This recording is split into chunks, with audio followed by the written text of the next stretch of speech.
So, as we said a few times already, the first step is forming that new C corporation. I know we keep hammering on this point, but it's really critical. It's absolutely essential because C Corp are the only type of business structure that can issue and sell stock. And that stock element, that's at the heart of the whole ROBS mechanism, is how the money moves. Okay, so we set up the C Corp. What's next? So once that C Corp is legally formed, all the paperwork is filed and it's a bona fide entity, then that company needs to establish its own retirement plan. And like we said, in almost every case, that's going to be a 401k plan. This 401k, is where your rolled over retirement funds are going to be held, and it's this plan that's ultimately going to use that money to purchase the stock in your company. So right off the bat, we're creating two new things, right? The business itself, which is structured as a C Corp, and then this separate retirement plan under the C Corp. Yep, you got it. So now you've got those two pieces in place. The next step is where you actually move your money. You take those retirement savings you already have, maybe it's from an old 401k from a previous job, maybe it's from a traditional IRA that you've been contributing to. You take those funds and you roll them over directly into the new 401k that's owned by your C Corp. And I want to emphasize this again. This has to be a direct rollover. You can't take the money out yourself and then deposit it. It has to go directly from one retirement account to the other. That's how you avoid paying taxes or those penalties for early withdrawal. So the direct part is key. That's what keeps this whole thing tax advantaged. Okay, so now the money is in the company's 401k. How does it actually get into the business, so you can use it to fund operations? Here's where the stock purchase comes in.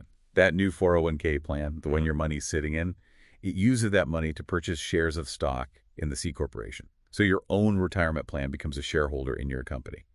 And the money it uses to buy those shares, that's the capital that the business can now use. So basically, the 401k is investing in ownership of the company, and the company gets that money as capital. Okay, so the company has this money now. What can it be used for? It can be used for really anything that's a legitimate business expense. Things like buying equipment if you need equipment, renting office space or, retail space, hiring employees and training them, paying for marketing and advertising, all those things that a business needs to get up and running. That makes sense. So throughout this whole process, the entrepreneur, you're wearing a lot of hats, right? You're the business owner, but you're also a participant in this new 401k, and you're probably an officer of the C corporation. Yeah, it's true. You're kind of operating on multiple levels. And that's why it's so important to make sure you're following all the rules and regulations that apply to each of those roles. You have to stay compliant on all fronts to avoid any potential problems. Okay, let's just do a quick rundown of those key takeaways for this section.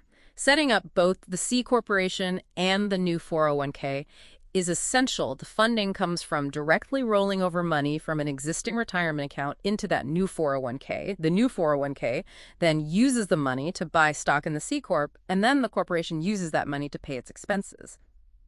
Did I get it right? You nailed it.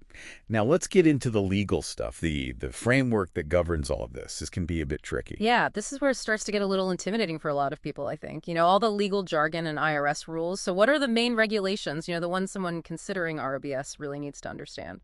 Okay, so ROBS, this whole structure, operates within two main legal frameworks. You've got the Employee Retirement Income Security Act, which is usually called ERISA. And then you have, of course, the rules and regulations established by the IRS, the Internal Revenue Service. So what ROBS is doing is it's taking advantage of a specific provision in the tax code that says that 401k plans are allowed to invest in something called qualifying employer securities. Now, originally, this was intended to let employees buy stock in their own company as a way to invest in their employer. But, well, entrepreneurs have kind of adapted it, right? They've figured out a way to use it to fund their new businesses. So it's like using an existing part of the tax law, but for a different but related purpose. Now, you mentioned before that the IRS has some, reservations or concerns about this. Can you expand on that? They do. The IRS knows about ROBS. It's not a secret. And they recognize that it can be a legitimate way to fund a business. But they've also labeled it as a questionable transaction. Now, that doesn't automatically mean it's illegal. It just means that the IRS is going to be watching these types of transactions very, very carefully. They're going to be looking for any signs of abuse. Are people using this as a way to get access to their retirement money before they're supposed to? Or are they trying to get around paying taxes? Those are the things the IRS worries about. They want to make sure that ROBS is being used as a legitimate investment for retirement. That's the whole point of these plans. So the IRS is definitely keeping an eye out What are the main compliance regulations, the must-follow rules? Okay, there are a few big ones. First, and I'll say it again, your new business must be structured as a C corporation. S Corp, LLC, those won't work. It's got to be a C Corp. Second, you absolutely have to set up a new 401k plan for that corporation. And this plan has to be open to all eligible employees of the company, not just you, the owner. Everyone gets a chance to participate. Third, when you roll your money over from your existing retirement account to this new corporate 401k, you have to do it by the book. You have to follow all the IRS rules for rollovers, no cutting corners. It needs to be a clean transfer directly between the two accounts. Those sound, well, relatively straightforward as long as you're careful. What Oh. else is the IRS looking at when it comes to ROBS? What else are they concerned about? The fourth big one is the investment itself. The new 401k has to buy stock in your company, right? And that purchase has to be made at the fair market value of the stock. You can't just make up a number. It has to be a defensible valuation. If the IRS thinks you're trying to, overvalue the stock to get more money into the business or undervalue it for some other reason, well, that's going to raise some red flags and you could end up in a lot of trouble. And fifth, you, the business owner, you can't use this ROBS structure to give yourself, special perks or benefits. No taking a giant salary that doesn't match what you actually do for the business. No using company assets for personal stuff. None of that. It's a big no-no.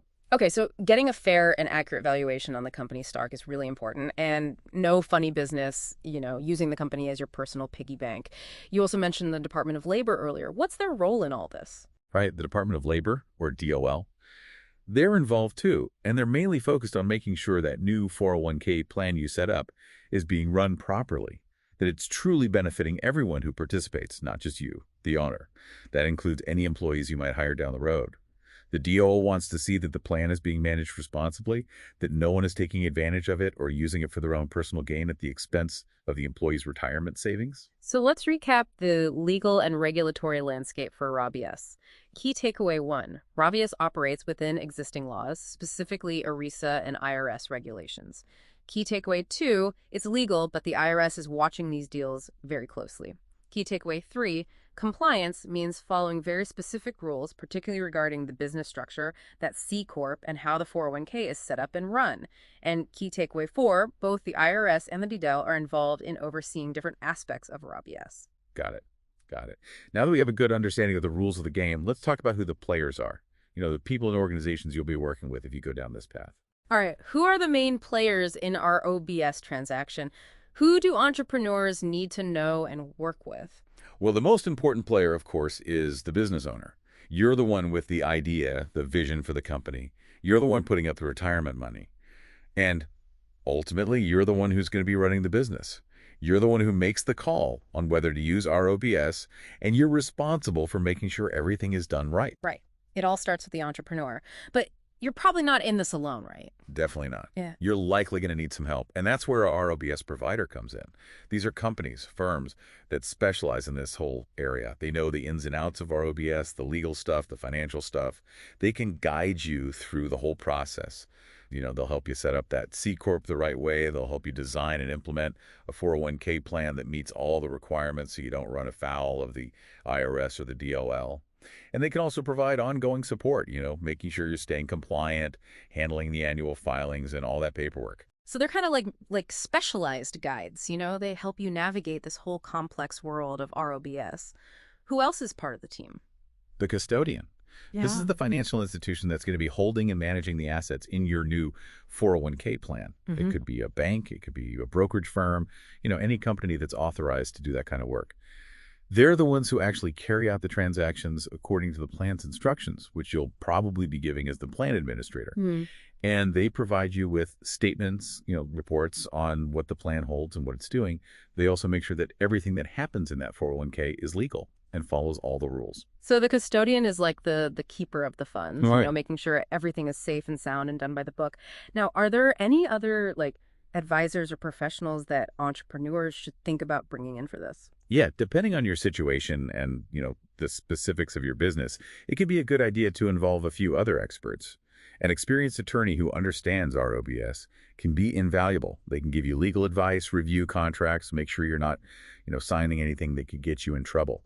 And a good accountant can help you understand the tax implications of all this, make sure you're not going to get blindsided by a huge tax bill. They can also help you with financial planning for the business. And some people might also want to talk to a financial advisor just to get a big picture assessment of their overall financial situation. Does RBS make sense given their, risk tolerance and their long-term goals?